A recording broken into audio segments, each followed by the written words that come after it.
from Exodus chapter 2, a reading of verses 1 through 4. Text says, "Now a man from the house of Levi went and took as his wife a Levite woman. The woman conceived and bore a son, and when she saw that he was a fine child, she hid him 3 months. When she could hide him no longer, she took for him a basket made of bulrushes and dabbed it with bitumen. She put the child in it and placed it among the reeds by the riverbank. And his sister stood at a distance to know what would be done to him." The word of God for us, the people of God. Thanks be unto God.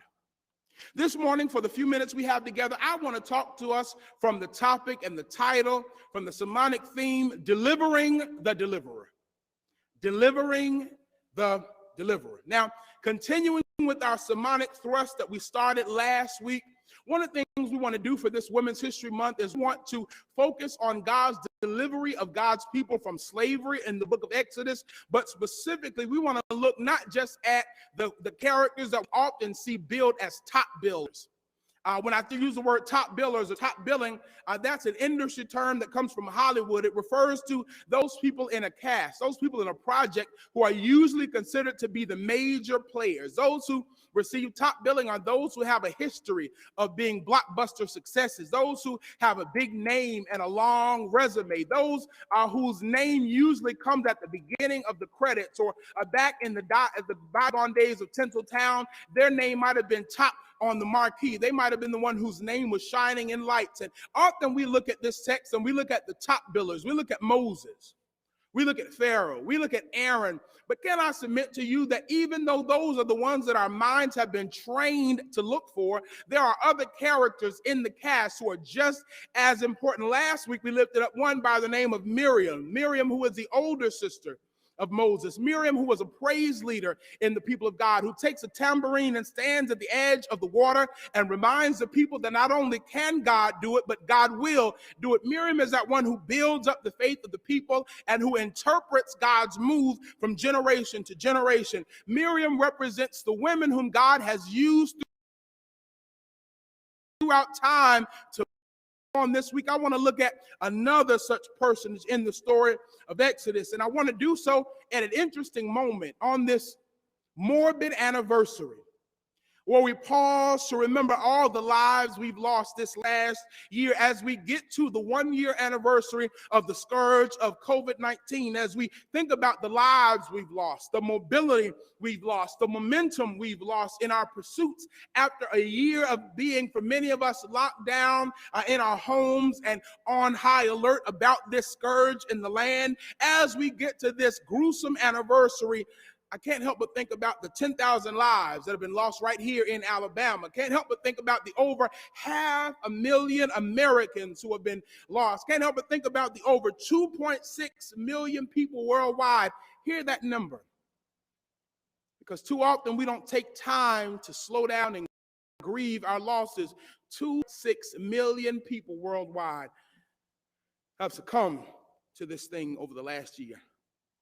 And as we stand at the precipice of this unholy anniversary, of this moment of acknowledging a year of this experience, many of us, if we're honest, can say that this year has been filled with heaviness and anxiety, for some fear and depression all over the globe. Everybody has the same experience together. Now, some take it a little easier because some of us have relative privilege, and so we were able to stay on job. Some of us have the relative privilege of being able to live in places where we are living in single-family homes, but there are some who could not take off even a single week from work and just had to pray they would be all right. There are some who had to find themselves living in multifamily dwellings where you don't keep yourself safe just by cordoning off from everybody else, because there are people in the elevator and people in the commons areas. There are some of us who don't have the privilege that all of us have had, and so we all have different experiences, but we all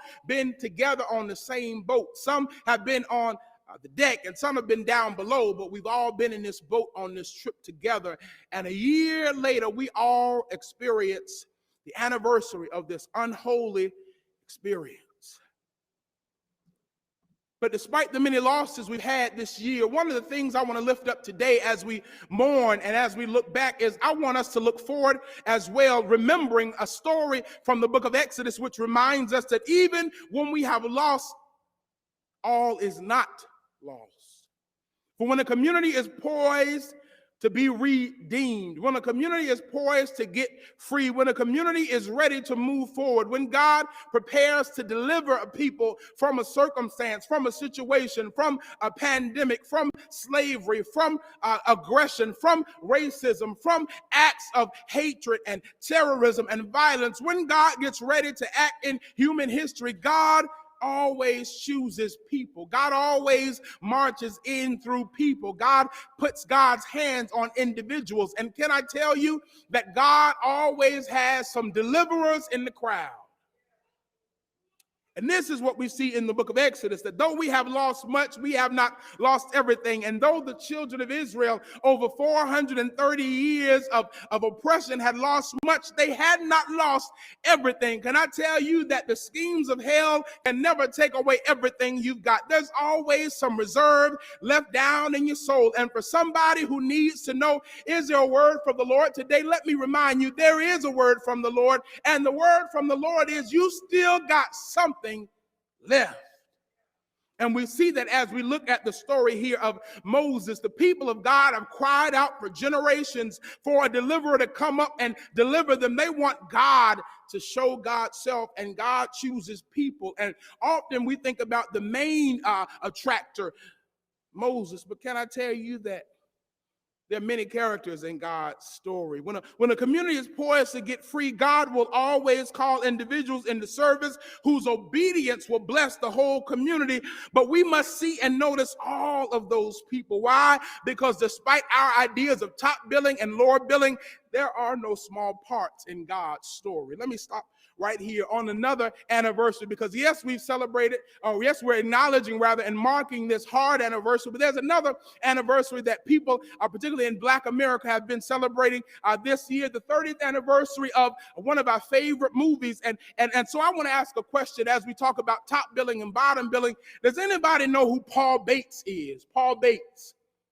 Who remembers Paul Bates? Does that name ring a bell out there in the virtual sanctuary? If you know who it is, go ahead and type, I know Paul Bates, but I assume most people will not know who Paul Bates is. So let me tell you who Paul Bates is, because you don't know his name, but you do know who he is, I guarantee you. Paul Bates is a bit actor in the movie Coming to America that came out 30 years ago. He is a bit actor. He has a small part in the movie, but his part, though it was small and only a few words, it stole the scene. He's one of those people who, even if they don't have a lot of words to say, they got a lot of power in what they do. Paul Bates played a character by the name of Oha in the cinema classic, and what he did was he was the one, when they were having the potential queen presented to Prince Akeem, he was the one who stood up in announcing her and threw his head back and said, "She's your queen to be." That is Paul Bates. You may not know his name, but everybody on this live stream, I bet you,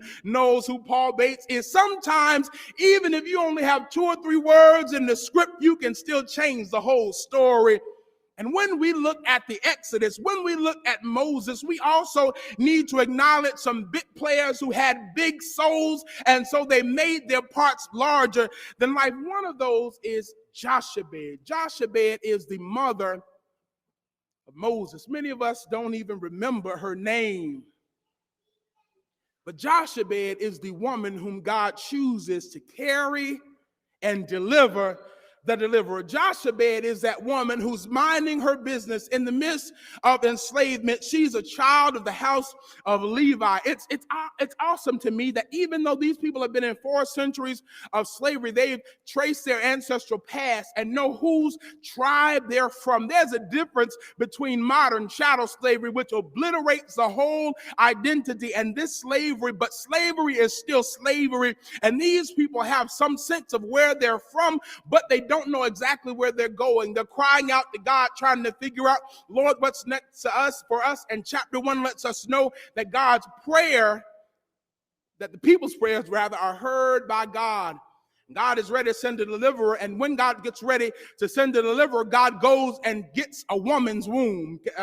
I don't want us to miss it. When God gets ready to send a deliverer, God touches a woman's womb. It happens so often in the Bible that God uses not just those men who have received top billing, but if we're honest, we got to acknowledge the wombs that have produced the fruit of our nations. We have to understand that God understands that no man can exist except he be produced by, delivered by, and trained by at least one woman in his life. The reality is that even when God is dealing in cultures where they would have only understood and recognized male leadership, God still has the wisdom to make sure they have to acknowledge that it comes from a woman's body. God goes and touches this woman and allows her to be able to conceive through her marriage with her husband. They come together and they produce a seed, and God touches that seed, Moses.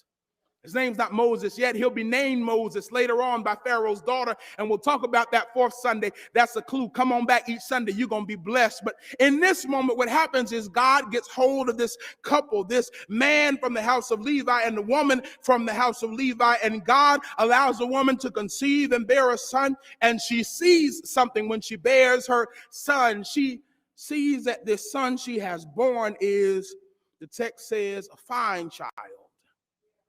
She sees that he is a fine child. And because she sees that he is a fine child, she is torn in her spirit. Why? Because Pharaoh is afraid of the Hebrew people. To give a little bit of background from chapter 1, Pharaoh, who is the king of Egypt, he is afraid of these people because they're growing numerous and powerful and beautiful, and he knows they will be a threat to him and to his land and his people. And so what Pharaoh does is he sets down a demonic decree that every child, male child born, will have to be destroyed. He sets down a terrible decree that they must be killed. And so she is torn because she has born a son, but she's born a son in the midst of times where to be a son born in that region is a death sentence. She has born a son, which ought to be a happy moment for her and her family. But this moment that ought to be a moment of celebration is a moment of torment because she has birthed a son who has a death penalty already established. She has born a son, but this son whom she has born is certainly going to die because Pharaoh has said that all the boys who look like him have to die. She's in the middle of a context, in the middle of a culture, in the middle of a nation, in the middle of a time where to bear a child is to watch them die in front of your eyes. She is certain that the end and the future of her child, her boy, her son, is going to be one of destruction.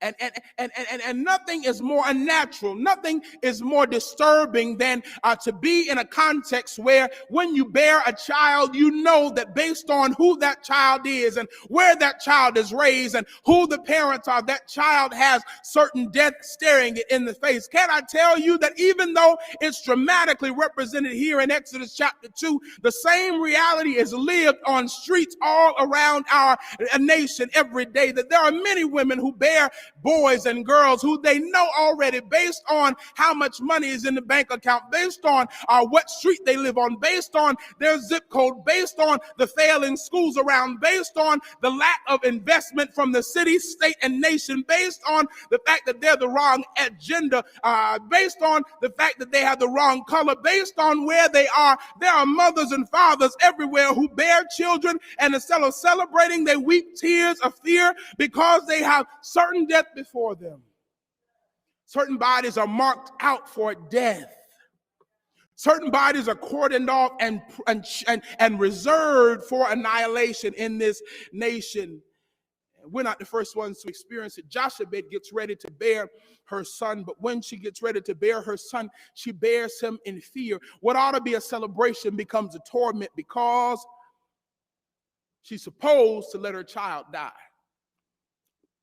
And so the text says she has to figure out what to do because the Lord is revealing to her. She's seeing and perceiving that this child is a fine child. He has potential. There's something about him that she knows needs to be preserve. And so here in our text, this mother is in mourning and in shock because she's been given a child, but the child has a death sentence already pronounced on his head. And so what she does is she teaches us some things about how to deal with things that seem hard to deal with. She teaches us how it is that we can live in the midst of godless circumstances. She teaches us what it is to be able to survive in moments like this anniversary moment where we look 1 year into this scourge and some of us wonder, where is hope? Where is peace? Where is joy? Can I tell you that if we take a note from Joshua, we'll know how to stand and fight and engage and thrive and survive in the middle of hellacious times. What does Jochebed do? Well, the first thing she does is she trusts her vision and her sight. Text says that she can see that there is a fine child. She does not check her vision at Pharaoh's door. The fact that Pharaoh has said her child ought to die does not cause her to believe her child ought to die. The fact that systems say her child has no potential doesn't get on the inside of her and cause her to also believe her child doesn't have any future. Who am I talking to? I'm talking to some parents and administrators. I'm talking to some social workers. I'm talking to some church leaders. I'm talking to people who need to understand that just because the society says, just because statistics say, just because history says that boy can't be anything, that girl can't go anywhere, doesn't mean you ought to check your sight at Pharaoh's door. If you see something in them, continue to raise up seeds. Deliver the deliverer. You never know who's in that classroom. You never know who's in your brood of children. You never know who's sitting in your Sunday school room. You never know who that is in your caseload. Don't allow the enemy to snatch the potential of our babies. Trust your sight and your vision. Sometimes God gives just one person the sight to see that that child has a future. And if you're that person, don't let anybody cause you to close your eyes. See, trust her vision. But the second thing that Jochebed does is once she trusts the vision and sight God has given her, she takes matters into her own hands when it's necessary. Sometimes, my brothers and sisters, if we're going to be used in God's story, part of what God is calling us to do is to take matters into our own hands. Sometimes we have to say, I know that the rules and regulations say that as a social worker, I'm not supposed to do this, but every now and then we got to get on the knees and pray for those babies, knowing that prayer works alongside our services rendered. Every now and then we got to say, I know they say I ought to write this boy off, and I know that the last teacher left me a note saying that he was going to be a mess, but he gets a new start in here. And if it means me doing intervention, if it means me walking with him, I'm going to do what I have to do to take matters into my own hands. Pastors, we have to get to a place where we say, I know it's been the hardest year I've ever had, but if I got to take more responsibility, if I have to have another meeting, if I have to set up another way to touch the people, if I have to invest more money out of my own pocket to bless the people, I'm going to find a way to take it in my own hands. Don't be anybody's fool, but be God's servant. Sometimes we have to take matters into our own hands.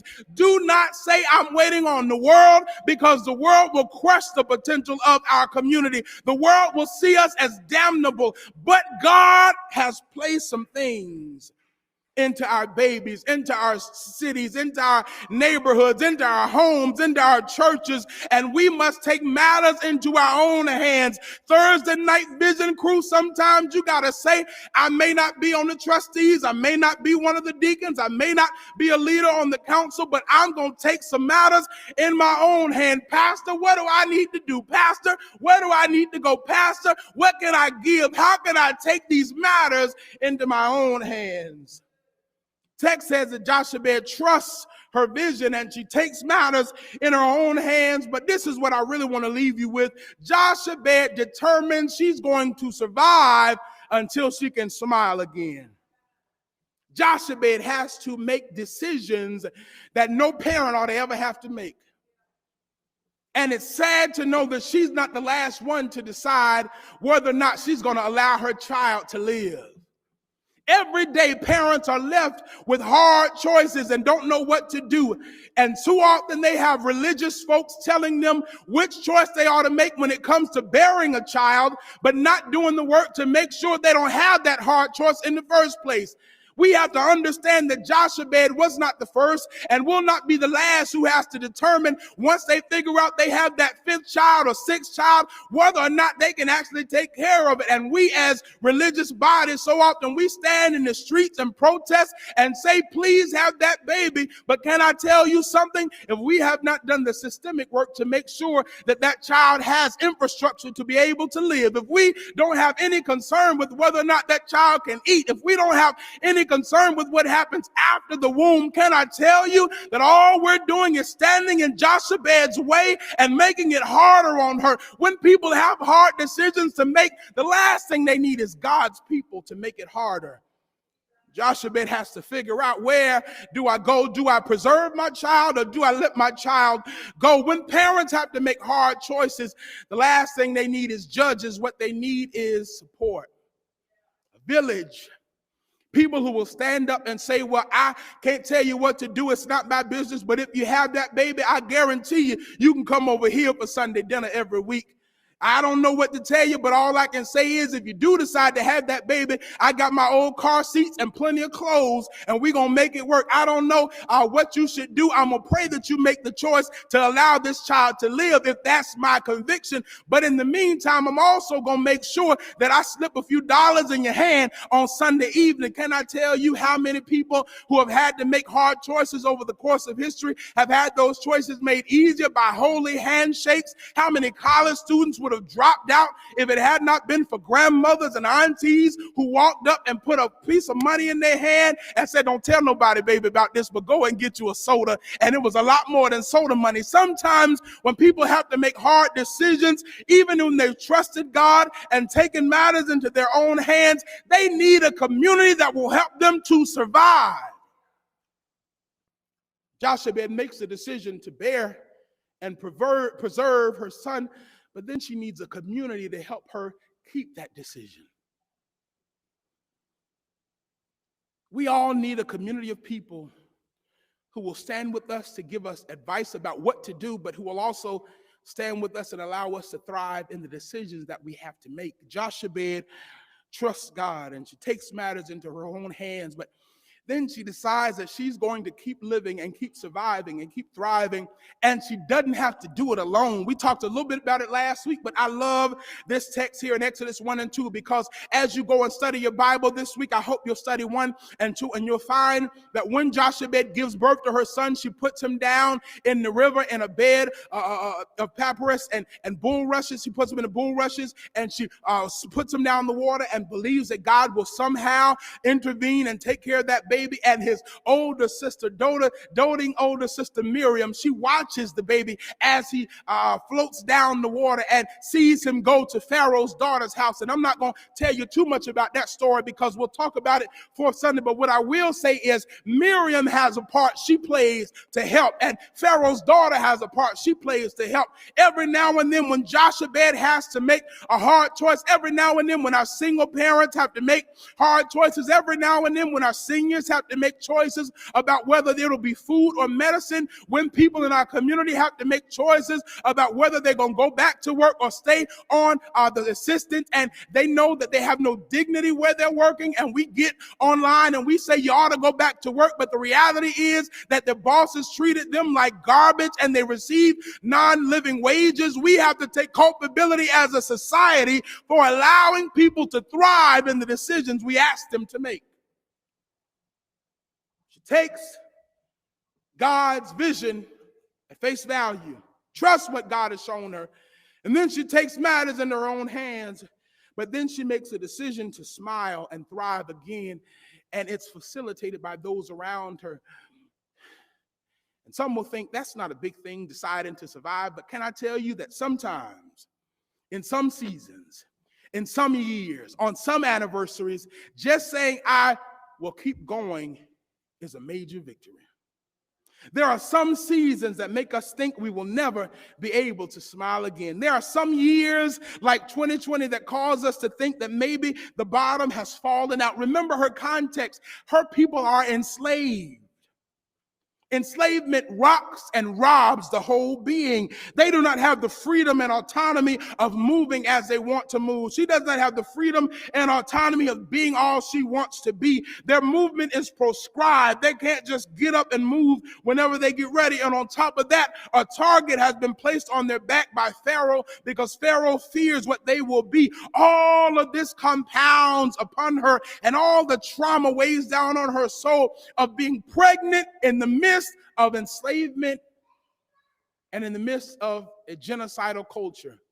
Pregnancy, which ought to be celebrated, it is something that is violently traumatic for her because she's giving birth in a time of death. Think about the many people who wanted to celebrate last year, but had themselves in the same situation of trying to celebrate life in a time of death. Those seniors who thought they were going to have their traditional senior prom, those graduates who had to just have a graduation via Zoom, those folks who retired and could not have the party they've been waiting on for 35 years, those who celebrated major birthdays and anniversaries and had to just look at one another together alone at the house instead of having the big party or the big trip they planned. Trying to celebrate life in a death-dealing culture will destroy your faith, your hope, your peace. It will cause you to feel like you're losing your mind. And Jochebed has to stand in the midst of a culture that says, as soon as that baby comes out of your womb, he's done.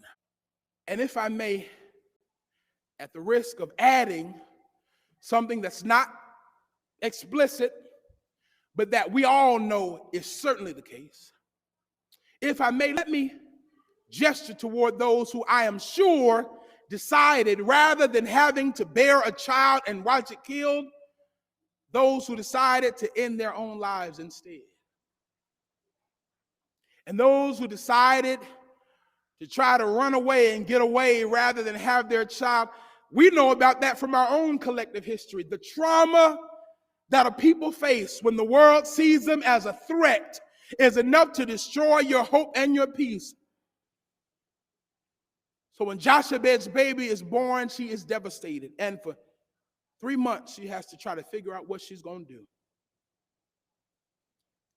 And the most beautiful and powerful and potent thing that Jochebed does is she gets up every morning and she puts one foot in front of the other. She gets up in the morning and she faces one emergency at a time. She decides to trust. She takes matters in her own hands and she decides to get through until she's gotten through. She can't change the Pharaoh's decree. There's nothing she can do to keep the target from being on his back. Moses is certainly going to die. The moment the baby is born and they see his anatomy, he's marked for destruction.